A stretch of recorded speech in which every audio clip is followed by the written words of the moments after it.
Assalamualaikum, halo semuanya. Kali ini saya akan membahas kelanjutan sebuah alur cerita novel, dengan novel yang berjudul Kaisar Naga.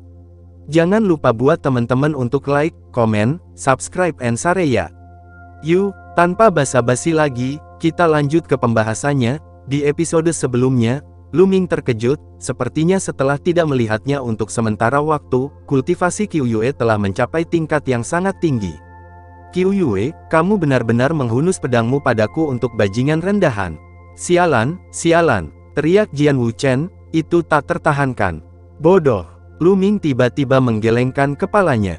Jian Wuchen tertegun sejenak, lalu meledak dengan niat membunuh yang dingin, mengertakkan gigi dan berkata, bajingan kecil, apa yang kamu bicarakan, ucap Jian Wuchen. Lu Ming tersenyum tipis, mengulurkan tangan, meraih tangan kecil Qiu Yue, lalu menatap Jian Wuchen, dan berkata, tidakkah kamu melihat bahwa Qiu Yue sangat peduli padaku, dan kamu memarahiku seperti ini di depan orang-orang yang dia peduli? Apa itu, bukan idiot, ucap Lu Ming. Lain-lain, lepaskan tangan anjingmu, ucap Jian Wuchen. Mata Jian Wuchen memerah ketika dia melihat Lu Ming meraih tangan Qiu Yue. Sejak pertama kali dia melihat Qiu Yue, dia telah menakdirkan Qiu Yue sebagai wanitanya. Sekarang, Lu Ming berani meraih tangan Qiu Yue. Bahkan dia tidak pernah menyentuh tangan Qiu Yue, bajingan ini, beraninya dia. Bagaimana dia cocok? Api kecemburuan di hatinya hampir membakar ke-9 langit. Dia melangkah maju, mendekati Lu Ming dalam sekejap, dan menebas Lu Ming dengan telapak tangan. Itu jelas hanya telapak tangan, tapi rasanya seperti pedang tak tertandingi yang terhunus. Jian Wuchen, apa yang kamu lakukan? Qiu Yue menjadi pucat karena terkejut, mencoba berdiri di depan Lu Ming. Tapi Lu Ming maju selangkah, lalu meninju. Tinju dan telapak tangan Jian Wuchen saling memukul. Ledakan, terdengar suara keras, penuh energi, dan pegunungan di bawah kaki Lu Ming dan Jian Wuchen tampak dibajak, dan jurang yang dalam muncul. Setelah sedikit goyang, keduanya masing-masing mundur 2 langkah. Jian Wuchen, hentikan. Qiu Yue berdiri di depan Lu Ming, memelototi Jian Wuchen. Melihat penampilan Qiu Yue, Jian Wuchen berhenti, tetapi wajahnya menjadi lebih jelek.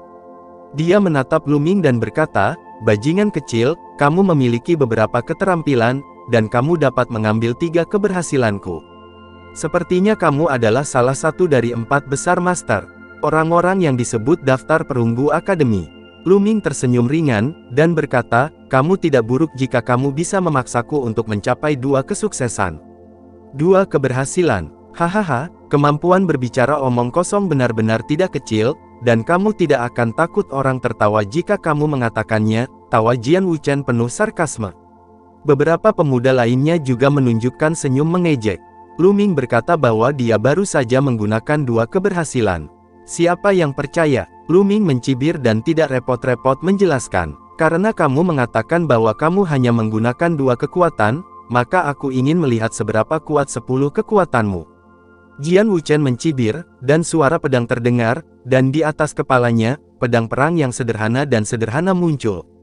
Pedang perang ini terlihat penuh dengan tahun-tahun belang-belang, sangat tua, seolah-olah telah diwariskan dari zaman kuno. Ini adalah darah Jian Wuchen. Garis keturunan senjata semuanya adalah garis keturunan khusus, yang sangat misterius dan sulit dipahami. Mata Lu Ming berkilat, ini adalah pertama kalinya dia melihat garis keturunan khusus.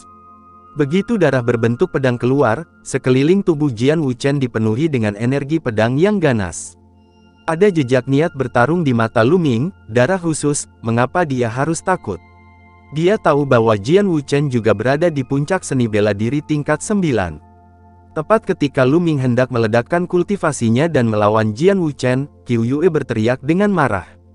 Jian Wuchen, jika kamu berani menyerang hari ini, kamu dan aku akan menjadi musuh bebuyutan mulai sekarang, ucap Qiu Yue.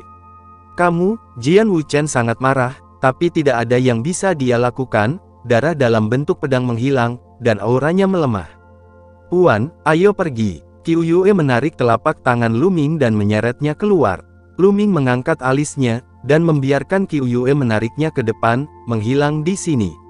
Kakak Jian, sepotong sampah dari 4 halaman di distrik berani menentangmu, dan kamu sangat dekat dengan suster muda Qiu Yue, sial. Kata pemuda lain. Melihat arah di mana Lu Ming dan Qiu Yue menghilang, mata Jian Wuchen terbakar dengan kecemburuan dan niat membunuh. Bocah itu yang bisa menerima 3 pukulan sukses dari pendekar pedang senior seharusnya adalah seseorang yang disebut daftar perunggu dari 4 halaman. Hehe, aku tidak bisa keluar dari Akademi Qilin. Orang-orang di daftar perunggu ini benar-benar berpikir mereka adalah jenius, ini konyol. Seorang pemuda berjubah biru tertawa. Akademi Qilin saya, saatnya untuk keluar dan berjalan-jalan, jika tidak, 4 halaman lainnya akan melupakan kita dan mengabaikan kita, kata Jian Wuchen dengan dingin.